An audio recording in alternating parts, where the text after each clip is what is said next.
Bonjour et bienvenue dans cette nouvelle vidéo. Alors aujourd'hui, on poursuit la série des célébrités dont je fais le thème, mais dont je ne vous dis pas de qui il s'agit au départ et dont vous devrez attendre la fin pour savoir de qui il s'agit. Alors c'est quelqu'un qui est un petit peu particulier aujourd'hui et ce que je vous invite vraiment à faire, c'est à regarder la minute ou deux qui suit le moment où vous saurez qui c'est parce que, à mon avis, vous allez être très surpris et je vais vous donner des explications à la fin que je ne peux pas vous donner maintenant, évidemment, avant parce que sinon, ça risque de dévoiler qui c'est. Donc je vous invite à rester 1 ou 2 minutes après la découverte de la personnalité pour avoir plus d'explications. Autre chose que je voudrais dire avant de commencer la vidéo, et qui concerne ces vidéos de personnes célèbres, c'est que premièrement, tous les thèmes que je choisis, je les prends sur AstroThème, de façon que vous puissiez vous aussi y avoir accès, que tout le monde puisse y avoir accès. La deuxième chose que je voudrais dire, c'est que ces thèmes ont une fiabilité qui va de très fiable à pas fiable du tout. Tout simplement déjà parce que pour une première raison, c'est que plus la date de naissance s'éloigne de notre époque, du XXe siècle, voire du XIXe siècle, et moins on connaît avec certitude la date de naissance. Alors c'est d'autant plus vrai pour les personnes qui sont dans les pays où il n'y avait pas de registre de naissance, où il n'était pas bien tenu, etc. Alors c'est vrai que quand c'est des personnes extrêmement célèbres, genre les rois et les reines, en général, on sait à quelle époque ils sont nés. Mais vous avez des personnes extrêmement célèbres qui n'étaient pas rois et reines. Je prends l'exemple de Jésus la dernière fois.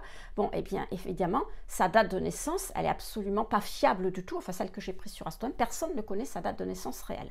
Alors, ce qui est important, alors c'est vrai que quand on fait le thème de quelqu'un, si demain je fais votre thème et que j'ai une date de naissance très peu fiable, bon, eh bien ça va être compliqué, ne serait-ce que pour les transits, etc. Et pour vous dire, à tel moment, il va arriver ceci ou cela, parce que ça sera justement peu fiable. Ceci dit, dans ce que je fais, dans les vidéos que je fais, à la limite, c'est moins important parce que l'objectif de la vidéo, c'est pas de faire le thème vraiment pour savoir ce qui va arriver à cette personne, parce que la plupart du temps, elle est morte. Donc de toute façon, elle s'en fiche un petit peu. Mais ce qui est important, moi, l'objectif que j'ai principal dans ces vidéos, c'est de partir de quelque chose. C'est de partir de quelque chose pour vous montrer un petit peu par quel bout on prend un thème, comment on interprète telle ou telle partie du thème, telle planète, tel aspect, etc. pour vous donner des exemples. Le thème, c'est un petit peu un prétexte ludique et pour que ça soit assez sympa de savoir de qui il s'agit, mais c'est un prétexte sur un exercice d'interprétation. Alors je ne suis pas en train de dire que peu importe, je me fous que la personne soit née à cette date-là ou pas. Non, il faut quand même, je vérifie quand même que ce que je vais dire est un lien, enfin ce qu'il y a dans le thème est un lien avec la vie de cette personne, avec ce qu'on connaît de la vie de cette personne, parce que sinon ça n'a aucun intérêt. Par exemple, il y a des thèmes que je n'ai pas fait parce que c'était tellement peu fiable que AstroThème n'indiquait même pas les maisons. Voilà, donc là, c'est pas possible. Là, il va manquer des éléments, donc je ne les prends pas. Mais dans l'ensemble, même si les thèmes sont peu fiables, on a quand même une bonne idée de ce que c'est. Si je prends Jésus, par exemple, ça correspondait quand même pas mal. Pour ceux qui ont vu la vidéo, vous conviendrez que ça correspondait pas mal. Donc ça va être le cas de cette personnalité, c'est-à-dire, je vous le dis d'avance, le thème est peu fiable, mais vous verrez au fur et à mesure de l'interprétation que, quand même, je trouve, alors c'est mon idée personnelle, mais je trouve que ça représente vraiment cette personne. Enfin, vous verrez ça à la fin de la vidéo. Donc voilà ce que je voulais vous dire par rapport au thème en général, de toutes les personnalités que je fais. Donc c'est vrai, parfois c'est fiable, parfois c'est moins fiable, mais l'objectif principal, c'est quand même de vous faire découvrir des éléments d'interprétation, justement pour vous aider à l'interprétation. Allez, je vous retrouve tout de suite dans le thème pour voir de qui il s'agit. Enfin, pour faire le thème de la personne et on verra de qui il s'agit à la fin de la vidéo. Alors, nous voici sur le thème que l'on va interpréter aujourd'hui. Et il y a quelque chose qui saute aux yeux tout de suite quand on regarde ce thème, enfin qui devrait vous sauter aux yeux, qui est assez remarquable, c'est, regardez, c'est tout ça ici. Toutes ces planètes qui se trouvent ici dans le quart sud-ouest. Alors, je vous rappelle qu'en astrologie, le sud et le nord sont séparés par la ligne ascendant-descendant, le sud au-dessus, le nord au-dessous. Et l'Est et l'Ouest sont séparés par la ligne méridien entre le milieu du ciel et le fond du ciel. Donc l'Ouest à droite, l'Est à gauche. Donc ici, on a tout un tas de planètes dans le quart sud-ouest. Donc on a Mars, Saturne, la Lune, Jupiter, Vénus, Mercure, le Soleil, 7 planètes sur 10 qui se trouvent dans ce quart. Donc qu'est-ce que ça signifie? Ça veut dire que c'est une personne qui a la capacité à avoir une autorité sociale, c'est-à-dire que c'est une personne qui va pouvoir faire sa place dans le monde, mais qui sera soumise au destin. C'est-à-dire qu'elle fera son chemin non pas à son initiative personnelle ou grâce à ses initiatives personnelles, mais grâce aux opportunités que la vie va lui offrir. Et aussi, c'est une personne qui sera de plus en plus connue ou reconnue grâce à une série d'actions qui vont lui permettre de s'exprimer de manière publique et visible. Alors, si vous voulez en savoir plus sur ce que je viens de dire, là, je ne l'ai pas sorti de mon chapeau, hein, si vous voulez pouvoir interpréter avec plus de détails la répartition des planètes justement dans les hémisphères sud, nord, est, ouest, ou dans l'écart, hein, si c'est pareil, eh bien je vous invite à regarder une vidéo que j'ai faite il y a quelques mois, 2-3 mois je crois, et qui s'appelle une méthode rapide d'interprétation, parce que je vous explique exactement et plus en détail tout ce que je viens de vous dire, comment on peut voir qu'est-ce qui se passe en fonction de quand il y a beaucoup de planètes comme ça qui sont réparties dans un endroit plutôt qu'un autre, quoi. Donc là déjà, ce qu'on peut dire, c'est que l'on va avoir quelqu'un qui fera des choses, et ces choses qu'elle fera, la feront connaître cette personne. Ou dit autrement, c'est une personne qui sera probablement connue à travers ce qu'elle va faire. On va passer au soleil. Alors le soleil, il est ici, hein, et donc il se trouve en Verseau. On a donc un soleil en Verseau signifie que c'est une personne qui doit être différente. C'est-à-dire qu'elle doit agir différemment, ou penser différemment, ou s'exprimer différemment, ou quoi que ce soit, peu importe. Mais la meilleure manière d'être vraiment elle-même pour cette personne, c'est d'être différente, c'est-à-dire ne pas être un clone de tout ce qui est autour d'elle, les gens comment ils sont autour d'elle, quoi. Alors attention, quand je dis différent, je ne veux pas dire rebelle, révolté, parce que ça peut amener à ça aussi le Verseau, mais là, ce n'est pas le cas. Je dis juste avoir une personnalité différente. Et puis ici, il faut aussi noter que bon, le soleil est en Verseau, comme je viens de vous dire, mais le Verseau représente la différenciation, mais représente aussi une autre chose qui s'appelle l'altruisme. Le Verseau, c'est une énergie extrêmement sociable envers les autres, tous les autres d'ailleurs, c'est-à-dire le groupe des humains en général. Alors pourquoi je vous dis ça, que je le précise dans cette vidéo? Parce que tout simplement, regardez, votre soleil, il est aussi en maison 7. Voilà, on le voit ici. Et donc, la maison 7, je vous rappelle, elle représente les autres, elle représente les partenaires. C'est la maison des relations avec les autres. Et d'ailleurs, dans l'astrologie classique, on ajoutait qu'un soleil en maison 7 signifiait 3 choses en plus. Il signifiait que notre action sociale se manifestait avec ampleur, 2, que nous allions agir avec générosité à l'égard des autres, et 3, que nous pourrions être confrontés à des ennemis puissants. Du coup, ce soleil Verseau maison 7 va indiquer une personnalité certes originale, mais qui va se réaliser aussi en se mettant au service d'une collectivité, d'un groupe ou d'une communauté. Alors, avec le Verseau, les partenariats de la maison 7, on va dire, vont s'élargir à toute une communauté, à toute une société. Hein, c'est pas juste une personne. Hein. Donc, c'est quelqu'un qui agira surtout par générosité et dont les actions seront très importantes pour sa communauté ou son groupe. Cela risque de lui valoir quelques ennemis puissants, comme on vient de le dire justement à l'instant. Et si je fais la synthèse avec ce que j'ai dit précédemment, c'est-à-dire ce qu'il y avait dans qu'on en a interprété, toutes les planètes dans le quart, eh bien, on a quelqu'un qui va se faire connaître à travers une série d'actions publiques et désintéressées, mais très importantes pour son groupe. Cela lui vaudra certainement de se créer pas mal d'ennemis sérieux. Alors, maintenant, on va faire un petit tour du côté de la Lune.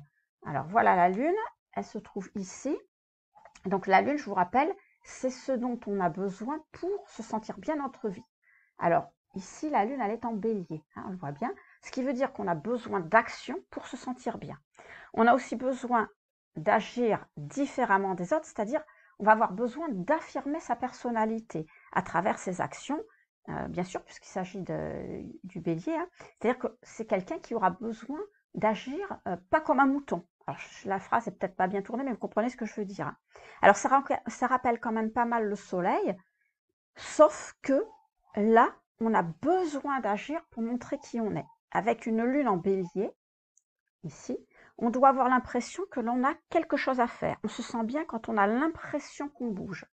Alors, cette lune, elle n'est pas qu'en bélier, elle est aussi en maison 9. Elle est au tout début de la maison 9. Vous voyez, la maison 9, elle va de là à là. Hein, donc, elle est ici. Donc, la maison 9, c'est quoi? Ben, c'est la maison du sens à la vie, du sens qu'on donne à la vie.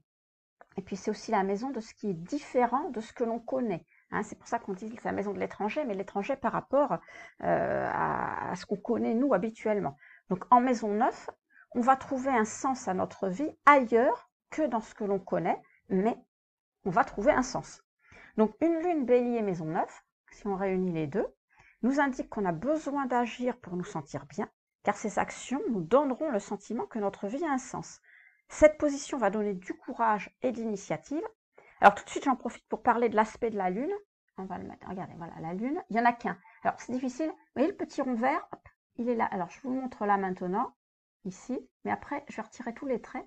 Voilà, voilà ce petit rond vert. Alors j'en parle tout de suite, pourquoi? Parce qu'il n'y en a qu'un, et donc c'est une conjonction à Jupiter. La lune est juste à côté de Jupiter. Alors on le revoit avec Jupiter, le trait il est là, vous voyez.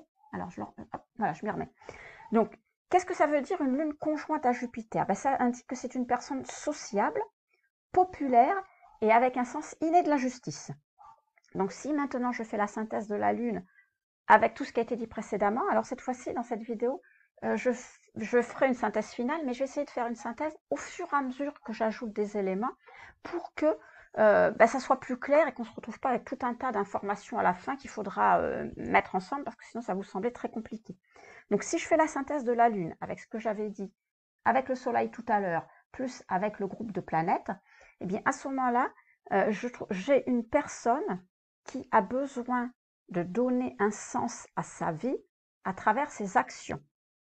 Quelqu'un qui n'hésitera pas à prendre des initiatives, on est toujours dans la Lune là, qui agira avec courage, de manière juste et désintéressée, ça, c'est la conjonction qui nous le dit. Ce sont ces actions qu'elle va prendre qui la feront connaître, on en a parlé avec le Soleil, et la rendront populaire, même si, en même temps, ça lui créera quelques ennemis importants. Voilà, ça, on a résumé tout ce qui était là. Alors, pour l'instant, tout va bien, tout est cohérent, on va croiser les doigts pour que ça dure. Hein. Alors, maintenant, on va aller s'intéresser à l'ascendant.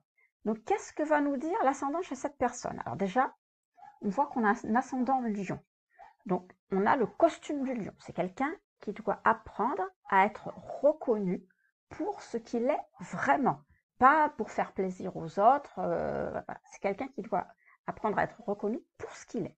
Donc, l'ascendant lion, il faut savoir qu'il est en lien très fort avec l'affirmation de soi. D'ailleurs, il peut y avoir un problème en lien avec cette affirmation. Alors, je sors un petit peu de la vidéo, mais c'est pour faire un point là-dessus. Il peut y avoir un problème en lien avec cette affirmation de soi pour les ascendants lion, quels qu'ils soient. Si vous êtes ascendant lion, par exemple, eh bien, ça peut vous concerner. Parce que qu'est-ce qu'on demande à un ascendant lion? On lui demande de se mettre en avant, justement.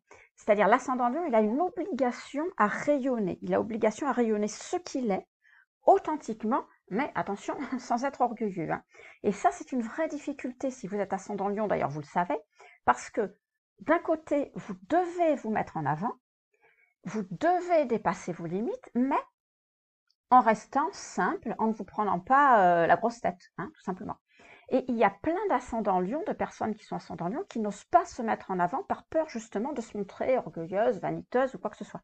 Et du coup, eh bien, ils tombent dans le travers inverse, c'est-à-dire qu'ils sont, soit ils deviennent invisibles, soit ils ne sont pas naturels, c'est-à-dire qu'ils vont faire ce qu'on attend d'eux, ou parce que ils vivent mal le fait justement de se mettre en avant.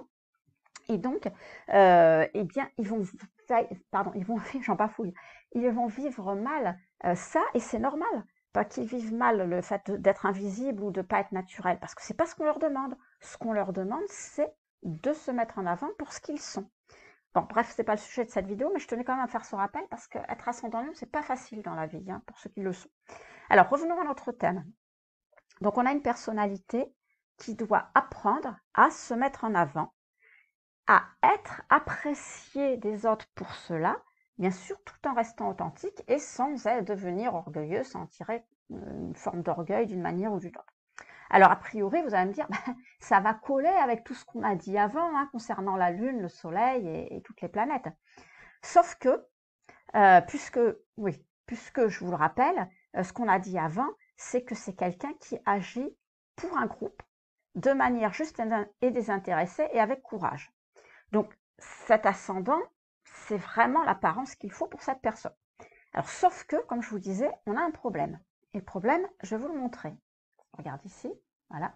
Regardez cette ligne-là, qui va rouge, qui va entre l'ascendant et le soleil.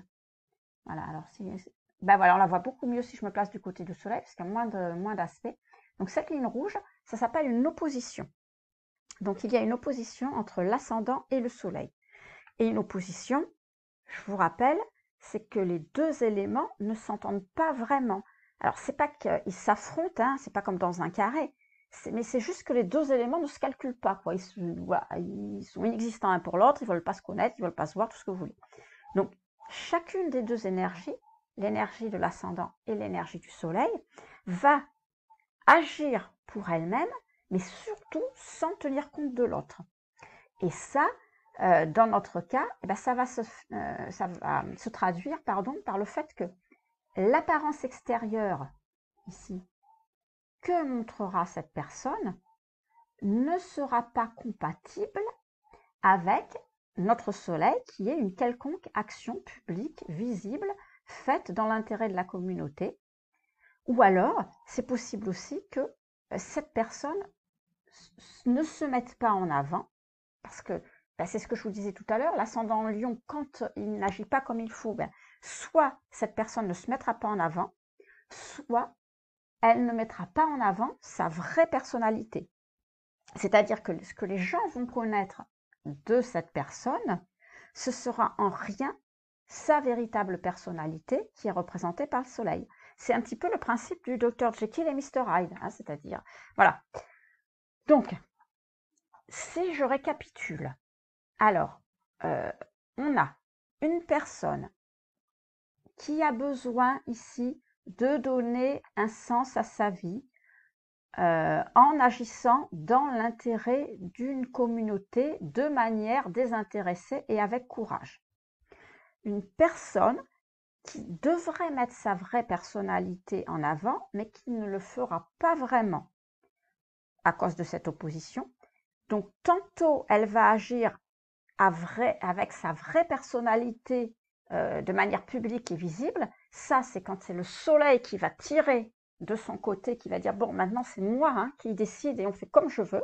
Donc là, elle agira avec sa vraie personnalité de manière publique et visible. Et quand c'est l'ascendant qui tirera sur la corde de son côté, et que c'est lui qui va amener en disant, maintenant, c'est moi qui agis, eh bien, cette personne va se montrer sous une apparence qui ne sera pas réellement elle-même, ça sera vraiment une apparence pour le coup. Donc elle va masquer sa vraie personnalité en quelque sorte. Donc elle ne se mettra pas en avant et ne sera pas reconnue pour ce qu'elle est. Alors elle sera bien reconnue les autres. C'est-à-dire que c'est pas quelqu'un qui va devenir invisible tout d'un coup. Il ne faut pas croire que je me montre, hop, je disparais. C'est pas ça. Mais c'est-à-dire que ce que les autres, vous savez, l'ascendant, c'est ce que les autres voient de vous. C'est comment vous vous montrez. Ce que les autres verront d'elle quand c'est l'ascendant qui prendra le dessus, ça ne sera pas sa vraie personnalité. Parce que sa vraie personnalité, elle est représentée par le soleil, et les deux ne sont pas franchement compatibles. Enfin, il y aura un travail à faire pour que les deux deviennent compatibles. Bon. Alors là, déjà, on a une bonne idée du fonctionnement de cette personne. Maintenant, donc, oui, on a une bonne idée du fonctionnement de cette personne avec le soleil, la lune, l'ascendant, parce que c'est quand même le principal. Plus on a vu qu'elle avait tout cet amas, ce groupe de planètes dans le quart sud-ouest. Alors, maintenant je vais quand même rajouter 2 ou 3 trucs rapidement pour compléter, et puis je ferai une synthèse globale. Alors, qu'est-ce que je vais rajouter? Premièrement, le maître de l'ascendant, parce que dans les vidéos précédentes, quand j'interprétais un thème, je vous ai toujours parlé du maître de l'ascendant et moi je trouve que c'est très important et très intéressant de s'occuper du maître de l'ascendant. Alors là pour le coup, le maître de l'ascendant est en Lion, je ne vous fais pas un dessin, son maître c'est qui? C'est lui, c'est le soleil. Le maître de l'ascendant c'est le soleil. Alors, on en a déjà pas mal parlé dans la vidéo du soleil au début de l'interprétation. Donc on sait qu'on a une personne généreuse. Mais je pourrais rajouter ici du coup qu'elle va être idéaliste. Par contre, le fait que le maître de l'ascendant soit en maison 7, on l'a vu tout à l'heure, le soleil est en Verseau maison 7, eh bien, ça va insister sur le fait que, d'une part, la personne dont je vous parle a un rôle social à jouer, Alors ça, c'est vrai qu'on l'a déjà vu avec le soleil en maison 7, hein, mais d'autre part, que les événements extérieurs auront une influence primordiale dans sa vie. Ça rajoute aussi à ce qu'on a vu sur toutes ces planètes qui étaient dans ce quart ici, sud-ouest. Et dans ce thème, le maître de l'ascendant, il ne va pas apporter finalement vraiment de nouveautés. Par contre, il va confirmer et insister sur tout ce qui a été dit avant. Alors, quelque part, c'est rassurant parce qu'on se dit que finalement, c'est quand même cohérent dans ce thème, hein, donc ça tombe bien. Après, l'autre chose que je voulais rajouter, je voulais aussi vous parler d'Uranus. Alors le voilà, notre Uranus, il est là, hein. Alors, pourquoi je veux parler d'Uranus? Parce que je le trouve, personnellement, très important dans ce thème, pour plusieurs raisons. Alors déjà, parce que Uranus, alors je ne sais pas si on le voit ici, vous voyez le petit rond vert en dessous? Alors, le voilà ici, le petit rond vert. Le voilà. Voilà, si je me mets sur le milieu du ciel, on le voit, on voit que lui. Donc, toute planète, il faut savoir que toute planète qui est conjointe à un angle, et les angles, c'est l'ascendant, le fond du ciel, le descendant et le milieu du ciel. Donc, et principalement l'ascendant et le milieu du ciel quand on parle. Mais toute planète conjointe à un angle, et principalement, comme je viens de vous dire, l'ascendant ou le milieu du ciel, est hyper importante dans un thème. Donc, c'est le cas ici, parce que Uranus est conjoint au milieu du ciel. Donc, cet Uranus va faire partie des planètes dominantes, il va même être considéré comme une planète dominante. Parce qu'en plus, je vous rappelle que notre Soleil est en Verseau. Donc, dans les systèmes des maîtrises, c'est vrai que j'en parle pas souvent. Enfin, j'en parle un petit peu avec le maître de l'ascendant, mais j'évite de trop parler parce que c'est vrai que c'est assez compliqué de parler des maîtrises. Mais bon, petit à petit, j'y viendrai.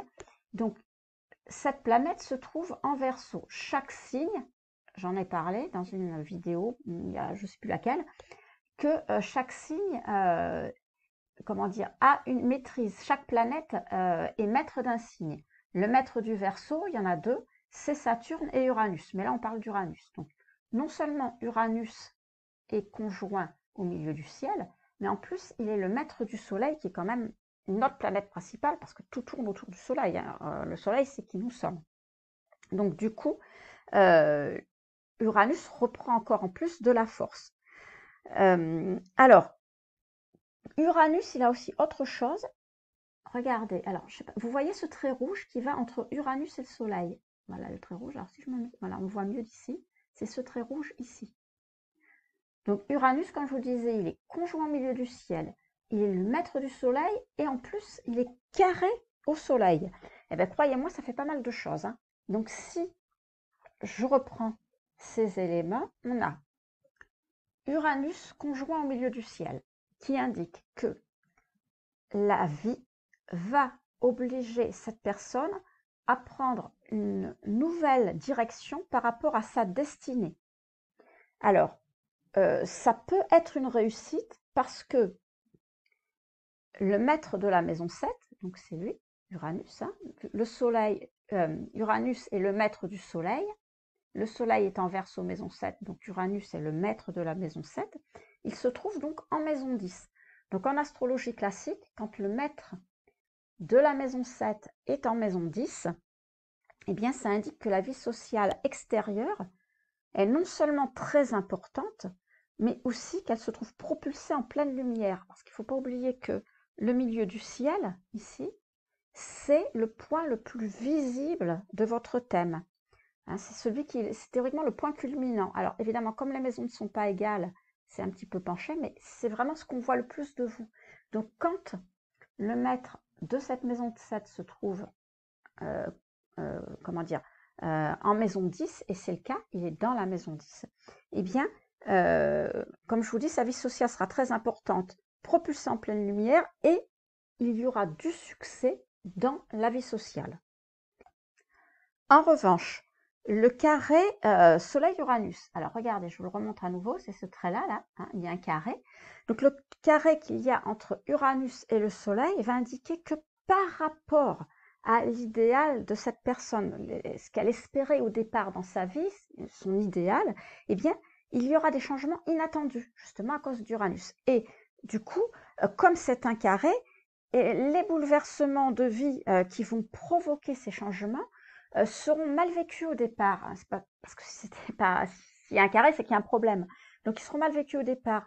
Pourquoi? Parce que soit ce sont des changements qui ne sont pas souhaités au départ, soit ils sont trop rapides, trop soudains. Alors avec le temps, évidemment, ça va être un défi pour cette personne d'accepter les changements et d'en faire quelque chose, mais au départ, tout du moins, il y aura un problème avec ça, ça sera pas très bien vécu. Alors si je reprends ce que je vous ai dit pour le maître de l'ascendant, qui est ici, donc, et pour Uranus, on a d'une part du succès dans la vie sociale, donc la personne a un rôle social de premier plan à jouer, et d'autre part des événements extérieurs qui auront une influence primordiale sur sa vie en provoquant des changements brusques, non souhaités et mal vécus au départ. Alors, si je fais la synthèse générale de tout ce que je viens vous dire. Donc, on parle d'une personne qui va avoir un rôle social de premier plan à jouer. Je me mets au milieu. Dans ce rôle, cette personne sera populaire et rencontrera le succès. Alors, ce sera dû aux actions qu'elle entreprendra, actions courageuses, justes et désintéressées. C'est pas du tout ce à quoi elle se destinait au départ, mais un bouleversement de vie va provoquer des changements inéluctables. Et au final, même si ce n'était pas souhaité au départ, la personne va trouver un sens à sa vie au travers justement des actions qu'elle va réaliser. Elle va aussi trouver des ennemis, mais ça, c'est un autre débat. Enfin, elle montrera deux personnalités différentes, cette personne. Donc, sa personnalité authentique, qui elle est vraiment, quand elle agit de manière publique, visible pour la communauté, et puis un masque ou une fausse apparence qui la rendront invisible. Alors, invisible, encore une fois, elle ne va pas disparaître, mais qui rendront sa vraie personnalité invisible parce qu'elle se cachera sous une personnalité qu'elle n'est pas. Hein, c'est dans ce sens-là. Donc, cette attitude bloque la réalisation du soleil. Et dans ce cas-là, quand elle est dans sa personnalité invisible, ben, elle n'agit pas. Elle agit quand elle est dans sa vraie personnalité, mais quand elle est ce qu'elle montre aux autres, elle n'agit pas. Alors, voilà pour le thème de cette célébrité. Bon, alors c'était peut-être un petit peu long, non, ça devrait aller, pas trop long. Mais j'ai cherché à bien expliquer pourquoi je vous donnais tel ou tel élément. Comme je vous disais tout à l'heure, ce que j'ai essayé de faire cette fois-ci, c'est à chaque fois que je rajoutais un élément, donc le soleil, la lune, le groupe, enfin, etc., de refaire une synthèse pour que ça soit plus clair. Alors maintenant, vous allez me dire, est-ce que vous avez trouvé de qui il s'agit? Alors il s'agit de Superman. Et oui, surprise. Alors vous allez me dire, qu'est-ce que tu nous racontes? Superman, il n'existe pas. Bien si, parce que les personnages, alors Superman en lui-même, je vous accorde qu'il n'existe pas et que là, c'est la photo évidemment de l'acteur qui a joué le rôle. Mais il est tout à fait possible de faire le thème d'un personnage de fiction parce que ce qui compte, c'est la date de création. La date de création fait office de date de naissance. Alors, comme je vous disais tout à l'heure, pour Astrothème, Astrothème considère que le personnage de Superman a été créé le 12 février 1940 à 17h15. Alors, 12 février 1940, je veux bien croire, 17h15, c'est un petit... Bon, peut y avoir, c'est sûr que c'est pour ça que c'est peut-être pas très fiable. Mais peu importe, c'est comme pour les personnes vivantes exactement, c'est pareil. Vous pouvez tout à fait faire le thème d'un personnage de fiction, enfin ce qu'on trouve, hein, parce qu'on ne les trouve pas tous, en partant de la date de création du personnage, justement. Et d'ailleurs, je ne sais pas si vous avez, si vous écoutez le thème que j'ai fait, je trouve que ça correspond pas mal, hein, parce que moi, quand je l'ai fait, bon, je suis partie là-dedans un petit peu pour voir, pour rigoler. Je n'étais pas très sûre de moi, je n'étais pas très sûre de ce que ça allait donner, mais j'étais la première surprise en faisant le thème, parce que j'ai trouvé que ça correspondait justement vraiment bien. Enfin voilà, donc du coup, il ne me reste plus qu'à vous donner rendez-vous pour une prochaine vidéo et pour une autre surprise. Donc je vous dis à très vite.